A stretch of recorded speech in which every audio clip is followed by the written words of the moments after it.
you very much, Bob. Thank you. Your words make me feel so nervous. Be compromised. Usually, I don't speak too much, and certainly, my poor English is a big barrier between you and me. But I want to try to do my best today. I think that I may be more helpful for answering questions, even to do a large speech. But I'm not going to talk today too much. Only like 2 hours. Not like Fidel, but little bit less. More chicken curry then. It's an honor to be here with all of you. Certainly, the Communist Party has done a big effort to receive us today, and the solidarity of the Communist Party has been very helpful to my country. So we appreciate a lot all your help, and we want to acknowledge also the presence of some other people, that Socialist Alliance who is around, also people who have been with us in solidarity. Thank you very much, cameras, and the FMLN, and GVP from Sri Lanka. Thank you very much, and my compatriot Jose Alejandro Contreras, who is a comrade, and it's wonderful to see Venezuelan comrades when I travel among Australia. You know, they are not too much, so just when we see somebody who is from my country, and of course he goes on the same path of the majority of the people of Venezuela, we get very happy. That's why you see me today, sitting down to him and talking to him a lot. And certainly I appreciate a lot to be here. I'm very happy. It's an honor to be here. Certainly Venezuela is facing today and again a new coup d'etat. But this coup d'etat is a very kind of new model, but very similar. And this for the friends from Chile, it's not uncommon. What happened in the 1973 in Chile with Salvador Allende is certainly the same recipe of 1973, with such of differences, In 1973, I was not born. No, I'm kidding. Actually, there were no internet. There were no technology. Like today, there were technology, but not like today. So things could be a little bit different and will be more difficult. But certainly in these days, to do a coup and using technology is much easier, especially for those big countries and the imperialism that have control of the technological resources. So at this time we are facing again a coup d'etat, very big economic, a lot of big economic barriers, which is tough. And only as an example, to receive our the money that we get into the embassy to maintain the embassy in Australia has been a big tough, because even the Australian banks, and I need to be honest, I can mention it, the Commonwealth Bank, it's part of this big financial system controlled by US.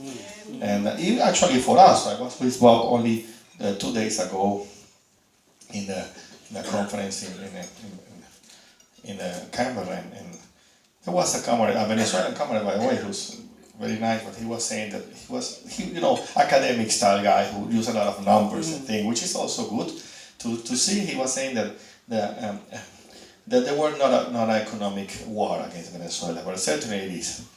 And it is because the blockade is an economic war. Blockade is terrible. I have my whole life taking my words against, or try to raise my voice against the blockage against Cuba. And but you need to live it to know what it is. I never imagined how tough it was. I always have been around, visit Cuba, and raising my voice against the blockade. But once you feel it and you live it, you know what it is. It's terrible, At this time, my country has $1,200,000,000 in banks, and the bank system, which we are not able to use for anything, and they were sent to buy medicines and food, and well, we see that we lose it because it's in the system, but you never know where it is. And when people ask me, how can this happen? I also explain what happened here in the embassy. They sent me the money from Venezuela, and they sent me a SWIFT, which is, I know, the document where they send, it was sent on this day. But once I called the Commonwealth Bank, they said, we don't have the money. And the bank who sent the money said, we sent the money. So how can you know where the money is? But finally, the money at this time is not physical, it's just a number which you was credited your account. So how can you see, where the money is? So that happens with this $1,200,000,000 that we use to buy food and medicines for our people. And certainly it didn't get into the providers. So of course, no food and no medicine will come to Venezuela if we don't pay for it. So this is only one example of what maybe two. I use the embassy, which is a very small one, and the other one of the blockade means. It's terrible, terrible, terrible. But actually, even if you have the money, you cannot do anything with it. And so in a very monetarized world like this one, and certainly money is important for. And actually, as you know, Venezuela is a very big, we are also a monoproductor, so oil exporter, which is not good. But we sell this oil on the international markets, and of course, they pay us with yuanes, because President Maduro changed the currency, so we are using Chinese yuanes for sell the oil, which was a very big step. And never in the past, nobody has sell oil in other different currency than US.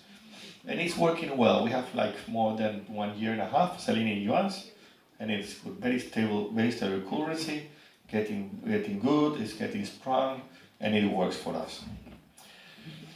But when they send us the money because they are paying for the oil, the money didn't get through. So it's terrible, it's something that we need to live to understand how blockage works. And if I call, for example, again, the example of the embassy to the Commonwealth, they will say, well, we are not in the blockage. They never realize that they are part of it. But they said that we don't have the money hasn't arrived, we don't know where it is. But the money is not in my country and it's not in our pocket. So that means that we are, getting late and late every month. So it's terrible. But I'm not going to talk only about the bad things. Actually, I bring this little fact book we did at the embassy. I give it to Bob. I don't know if there's around. Yep. Please, I think I bring like 20 or 30. Feel free to have one of these. We did this 2 years ago. Maybe it's not that actualized, but it is good to know which are the best achievements of the revolution since President Chavez in 1999 arrived into the power. So even facing the economic situation that we have now, I need to admit it, because sometimes people say, well, you live in a different country. Of course, I live in Australia, but I represent a country which is facing an economic situation, and I'm very clear with this. Especially my compatriots, usually they said that we talk about a different country of the reality. I don't do that. I realize and I recognize that we are facing a very, very tough time. And many of my compatriots are leaving the country. That's a reality. Not using the numbers that they use in the media, and we are going to talk about the media a little bit later. But certainly some of our compatriots are leaving the country, which for us was not very common. Venezuelan people in the past, even before President Chavez, we used to receive people never to emigrate from Venezuela. You know that. By the way, many Chilean people around, and we received 350,000 Chileans after Pinochet get into power in 1970. Thank you very much. So it's only an example. My mother and my father, they were from Europe, but they came to my country after the war. So we are a very big receptive country where we receive people from our countries. And when Australian people, like many of you, said to me that this is a multicultural country, sometimes I laugh, because you need to go to my country and understand how multicultural we are. So we have from everywhere. We have Syrians, Palestinians, Lebanese. By the way, Ecuadorians, Colombians, 6.5 million Colombians we have in my country. Wow. That means more than 20% of the population of the country. So it's not a small number. So when now many of the media said that actually we receive that we are exporting people, that people are leaving the country, and they said that we have 150,000 Venezuelans in Colombia. I laugh because it's very small. Or Colombians, as my friend the other camera said, they are masochists because they are still there, or actually the numbers are wrong. So you need to understand what's happening there. But still, if 150,000 Venezuelans they move to Colombia, we still have 6 million Colombians in Venezuela. And they do the life around us, they are part of our life. Venezuelan, Spanish, Portuguese, Italian, lots of many, by the way, from Russia, from Middle East, from everywhere in the world. And by the way, many of them from Latin America. Argentinians and Brazil, and of course Chile. We were in solidarity with them in the 70s. And they were very good people, by the way. All these people who came to my country, they teach us a lot of things. We learn from them. From Europe, we learn about construction. Many Italian people construct. From Portuguese, we learn a lot of things about that. From Chile, we have many of the people in the heavy industry, and also from the culture. They bring us a lot of knowledge and culture, for example. So we recognize that we are very multicultural, and we learn about the people that came to us. And we never mistreat them. We treat them very nice, which is not happening with our people now. So certainly, as I told you before, and after 18 years of revolution, we can achieve some goals. I can show it to you, put it on the paper, and they are very well. I invite you to have a read. So I don't want to read this because it's very large. To have a look on it. I think they are enough for everybody.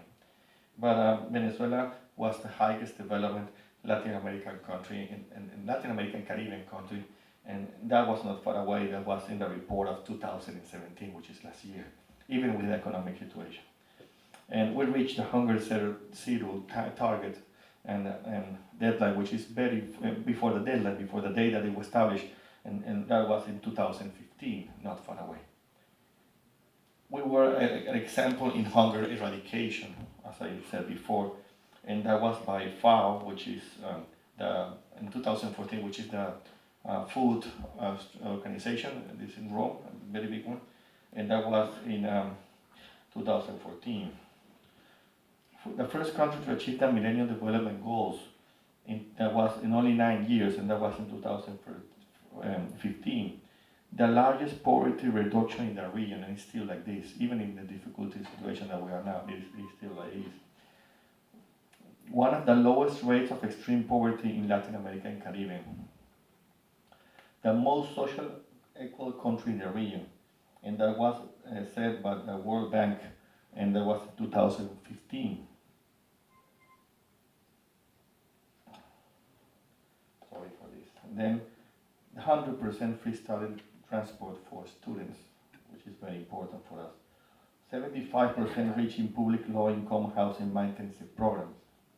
So I can read all this study, but I will be the whole night, and that's what I invite you to. We have, by the way, and consistently with many Australian travels, completely free education, and that was after President Chavez came into the power, and more than 300 more universities, which is a lot. It's a lot.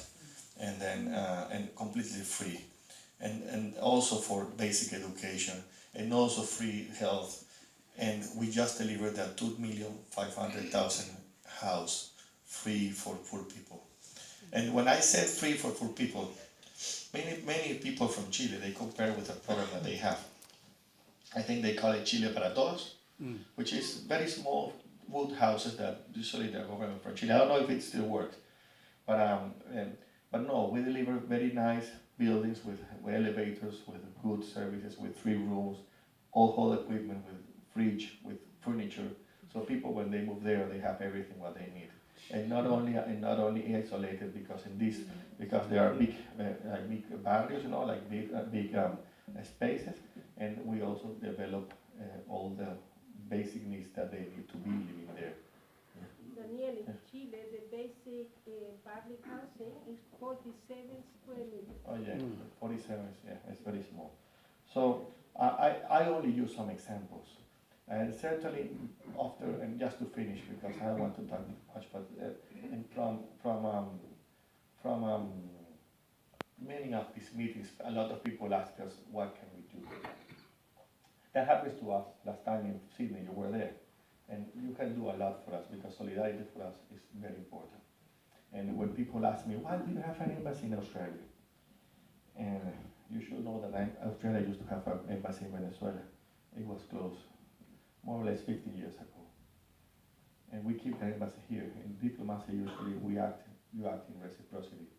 So we could close it, we did it because we developed a wonderful relation with Solidarity. And that's the only reason because why we have the embassy here. So you are the most important, base of, fundamental base of what we are still here in Australia. And of course, some Venezuelans which are around, not that much, 5,200 Venezuelans, that we also take care of them. And then the solidarity, which is the most important thing. So we appreciate a lot your solidarity.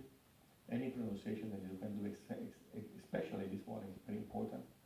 I need to tell you that Mrs. Yulia Bishop, like a month ago in June, she took position in Parliament in a fight against laborists, and she involved Venezuela in their fight, which for us was very, very sad. Of course, I talked to her.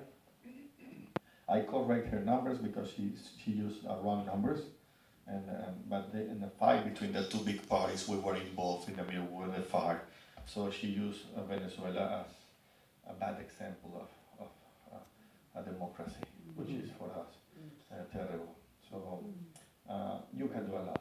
So if any pronunciation, Bob, anything that you can do special for Parliament here, which is important, that helps a lot. Like 2 years ago, I remember the Minister of Foreign Affairs were going to have a pronunciation against Venezuela first time. And a lot of letters from many people in Solidarity came to them and they think it better, you know. So that helps a lot. That's what I finish with this, because many people, they always ask, well, what can we do, what can we do? A lot of things we can do, of course we can certainly do 20, 40, 50 rallies. I was in the car with a good friend, Doug. Thank you, Doug, for picking me up at the airport and bring me safe here. Thank you very much. Thank you to you. Very nice from you, Doug. And I was telling to him that for us it's difficult, you know.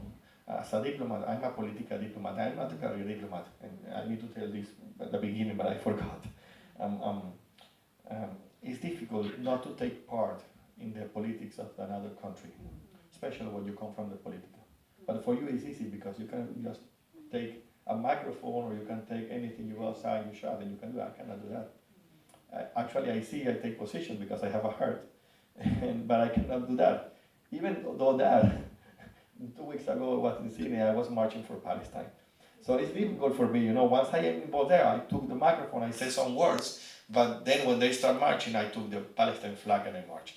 So it's difficult when you are very involved, you know, in the cause, in the fair causes, not to get involved. So thank you for your solidarity, thank you for your time, thank you for hearing me today. I apologize again for my poor English, hopefully you understand me. But usually I don't talk that much, and about that, today I talk a little bit more. By the way, I am very impressed because of the number of people that they are here today, and how many nice people. Some of them I mentioned from my first visit. This is my second time. I said it before here, and but happy to meet you. And well, anything you know, if you want to know about Venezuela, I will give you some cards if you want. I have some business cards with my email. Or if you want to contact the embassy, we're happy to receive you. If you go to Canberra, take Bob's words as a fact. Let us know, and you have a house and a friend and some good food, and of course, the time to share. Thank you very much for everything. Thank you. Thank you.